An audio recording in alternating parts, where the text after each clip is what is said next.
안녕하세요. 철학 한입입니다.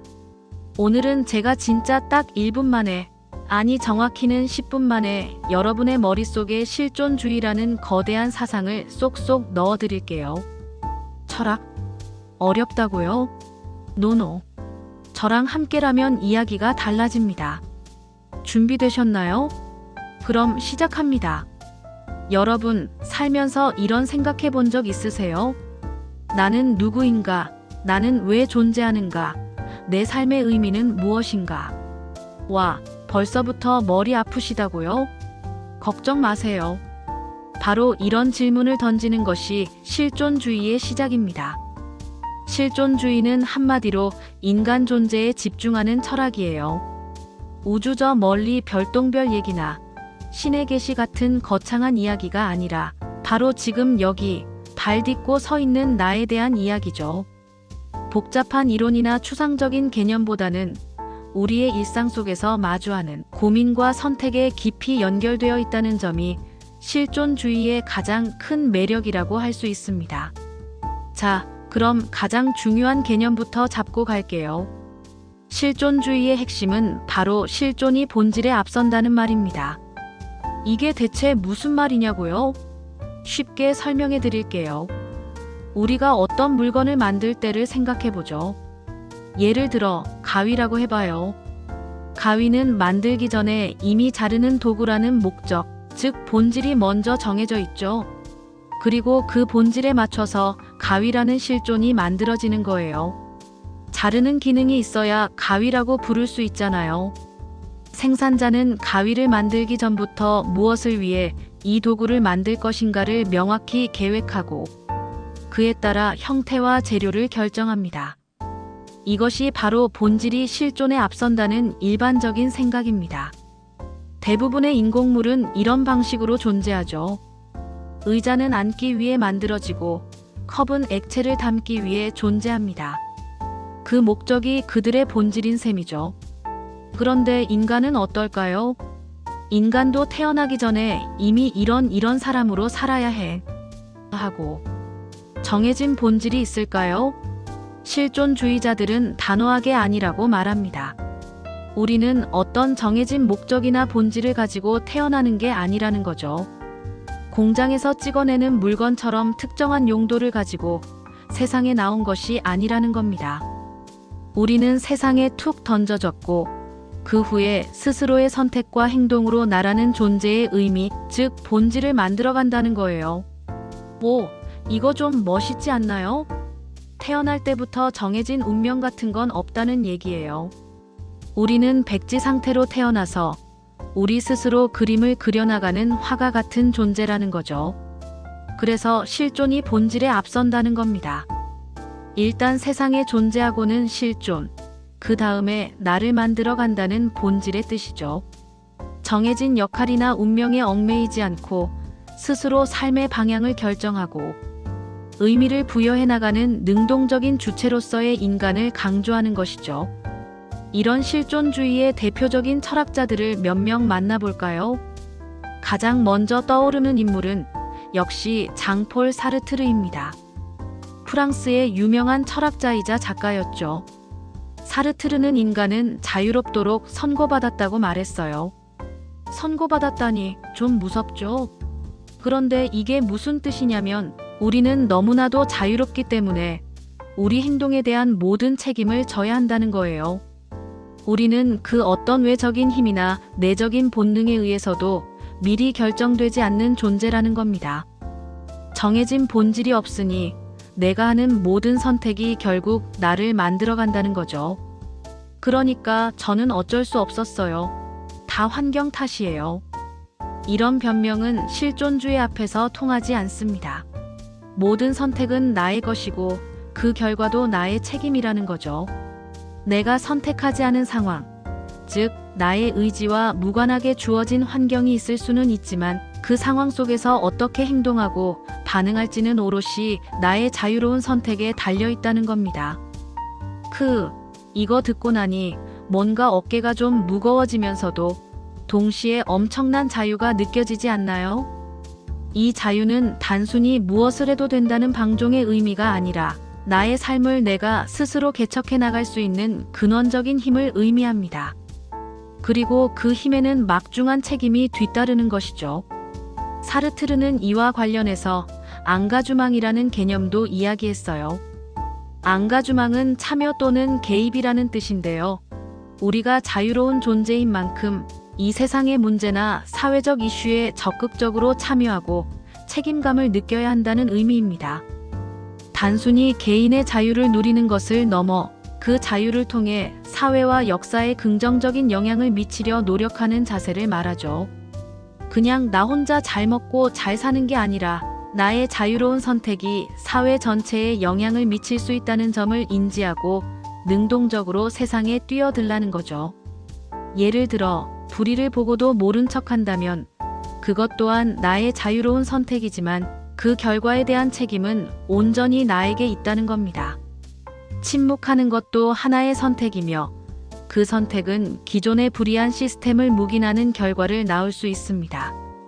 따라서 실존주의적 인간은 단순히 자신의 존재를 위한 선택을 하는 것을 넘어 타인과의 관계 속에서 그리고 사회와 역사 속에서 자신의 책임을 인식하고 행동해야 한다고 사르트르는 강조했습니다.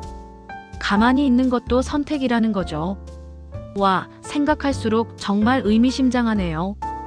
우리의 삶은 고립된 섬이 아니라 다른 이들과 연결된 거대한 관계망 속에서 의미를 찾아간다는 것을 깨닫게 해줍니다.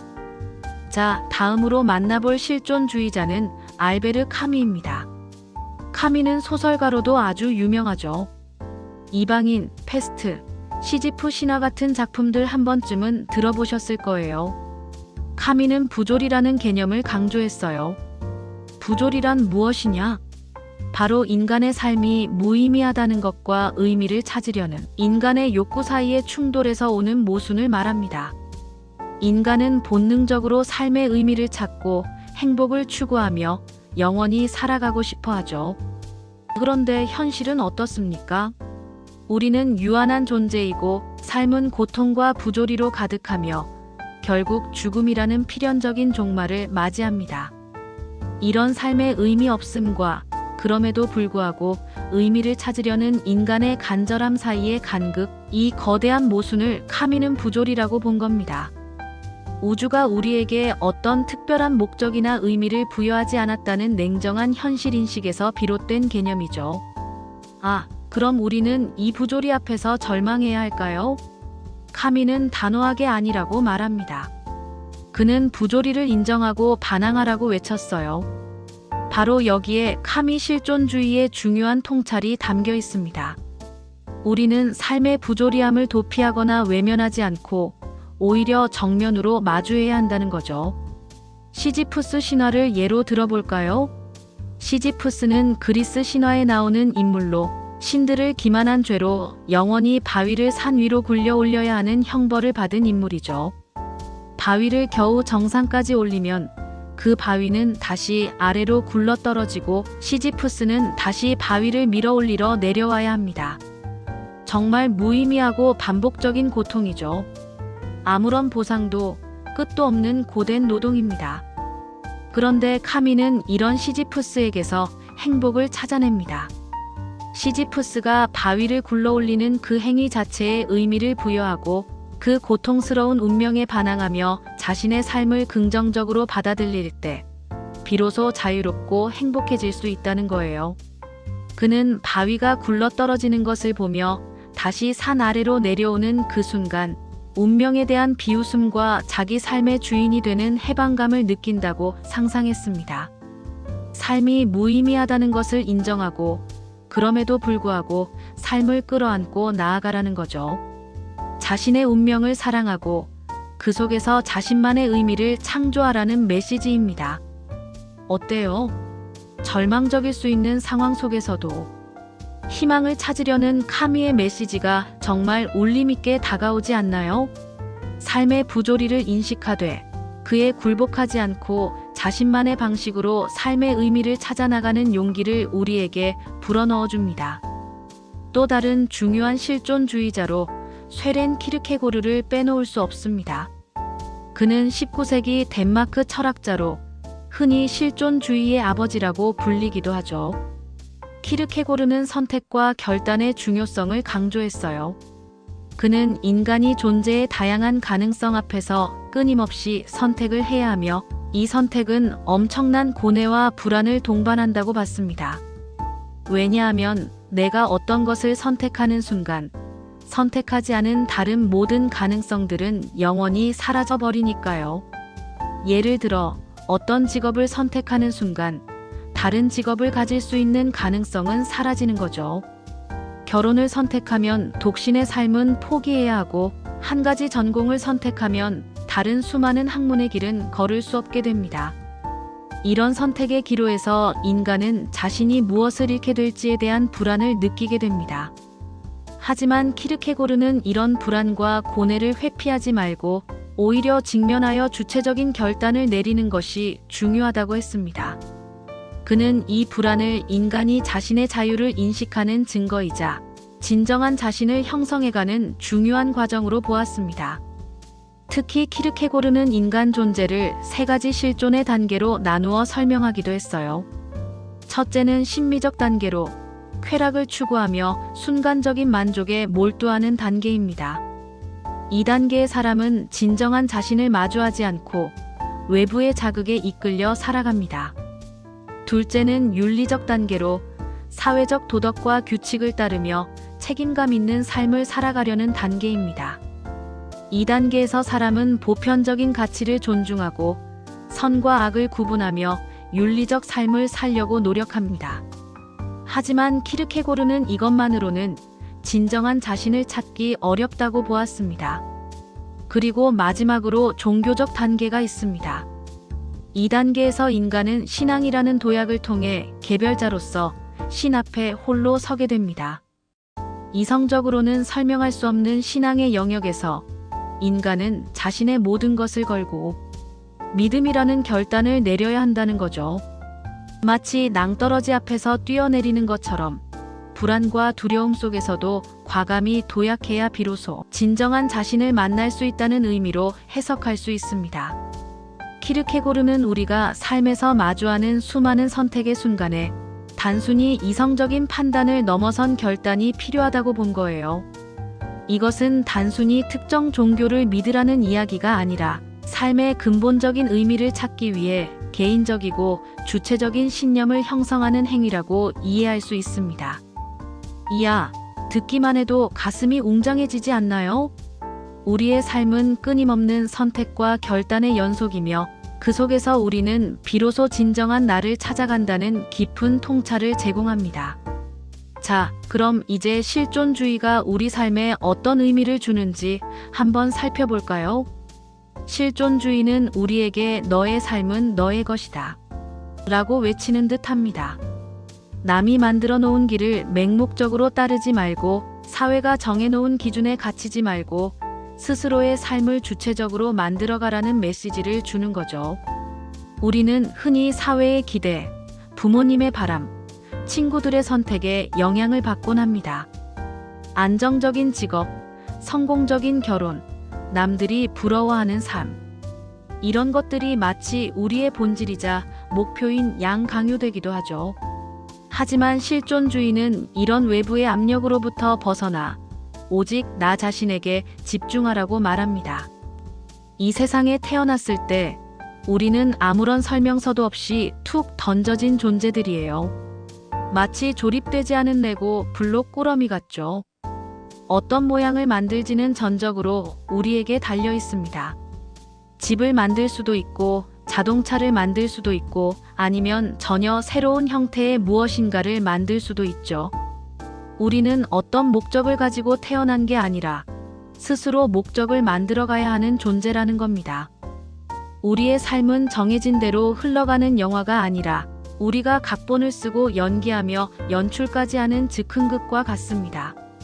끊임없이 선택하고 그 선택에 책임을 지며 자신의 존재를 스스로 정의해 나가는 과정인 것이죠. 그래서 실존주의는 우리에게 엄청난 자유를 줍니다. 동시에 그 자유에는 엄청난 책임이 따른다는 것도 알려주죠. 내가 어떤 선택을 하든 그 결과는 온전히 나의 몫이라는 겁니다. 내가 한 선택 때문에 힘들고 어려운 상황에 처하더라도 그것을 다른 사람이나 환경 탓으로 돌릴 수 없다는 것을 깨닫게 합니다. 예를 들어, 오늘 저녁에 치킨을 먹을지 피자를 먹을지 고민하는 것부터 시작해서 어떤 대학에 갈지, 어떤 직업을 가질지, 누구와 결혼할지, 심지어는 어떤 가치관을 가지고 살아갈지, 이 모든 선택들이 쌓여서 나라는 존재를 만들어갑니다. 내가 지금 어떤 모습이든 그것은 과거 나의 선택들의 결과물이라는 거죠. 심지어 아무것도 선택하지 않고 회피하는 것 또한 하나의 선택이며 그에 대한 책임 역시 나의 몫입니다. 이런 실존주의적 사고방식은 우리에게 나는 무엇을 할 것인가? 라는 질문을 끊임없이 던지게 합니다. 다른 사람이 시키는 대로 사는 게 아니라 내가 진정으로 원하는 삶은 무엇인지, 어떤 가치를 추구하며 살아갈 것인지 스스로 고민하고 결정하게 만들어요. 이게 바로 나다운 삶을 살아가는 첫걸음이 아닐까요? 더 나아가 실존주의는 우리가 자신의 선택으로 인해 발생할 수 있는 불안과 고독을 피하지 않고 직면할 것을 요구합니다. 내가 선택한 길이 과연 옳은 길일까? 다른 사람들은 나를 어떻게 생각할까? 이런 불안감은 인간이라면 누구나 느끼는 자연스러운 감정입니다. 하지만 실존주의는 이러한 불안감을 자신의 자유와 책임의 증거로 받아들이고 이를 통해 더욱 주체적인 존재로 성장할 것을 촉구합니다. 물론 실존주의가 항상 장밋빛 이야기만 하는 건 아닙니다. 앞서 카미의 부조리처럼 삶의 의미 없음이나 사르트르의 자유의 고통처럼 선택에 따르는 불안과 책임을 강조하기도 해요. 심지어 니체의 신은 죽었다는 선언처럼 인간에게 삶의 절대적인 의미를 부여해주던 신과 같은 초월적 존재의 부재를 이야기하며 우리를 더욱 혼란스럽게 만들 수도 있습니다. 이러한 측면 때문에 실존주의가 때로는 비관적이고 염세적으로 보일 수도 있습니다. 하지만 중요한 건 이러한 어두운 면까지도 정면으로 마주하고 그럼에도 불구하고 나의 삶을 긍정하고 주체적으로 살아가려는 태도입니다. 힘들다고 주저앉지 말고 내 삶의 의미를 스스로 찾아 나서라는 격려의 메시지인 거죠. 그것은 마치 어두운 밤바다 위에서 스스로 빛을 내는 등대처럼 자신만의 의미와 가치를 찾아 밝혀나가는 용기를 의미합니다. 여러분, 실존주의는 어렵고 멀리 있는 철학이 아니에요. 바로 지금 이 순간 나라는 존재에 대해 고민하고 나의 삶을 어떻게 살아갈지 결정하는 바로 그 순간에 함께하는 철학입니다. 여러분이 이 영상을 보는 선택을 했듯이 매 순간 우리는 삶이라는 연극에서 주연이자 연출가로서 선택하고 행동합니다. 오늘 여러분은 이 영상을 보는 선택을 하셨고 이로써 실존주의에 대해 조금 더 알게 되는 본질을 만들어 가셨습니다. 어때요? 실존주의 생각보다 재미있고 유익하죠? 우리의 일상 속에서 실존주의적 질문을 던지고 자신만의 답을 찾아나가는 과정을 통해 삶을 더욱 풍요롭게 만들어갈 수 있을 겁니다. 오늘 철학 한 입에서는 1분 만에 이해하는 실존주의를 다뤄봤습니다. 이 영상이 여러분의 삶에 작은 생각의 씨앗이라도 심어주었으면 좋겠네요. 복잡한 세상 속에서 길을 잃지 않고 자신만의 나침반을 만들어가는데 도움이 되기를 바랍니다. 다음에 또 재미있는 철학 이야기로 찾아올 테니 놓치지 마세요. 오늘 영상이 유익하셨다면 구독과 좋아요, 그리고 알림 설정까지 꼭 부탁드립니다. 철학 한 입은 여러분의 관심과 사랑으로 성장합니다. 다음 시간에 만나요. 안녕.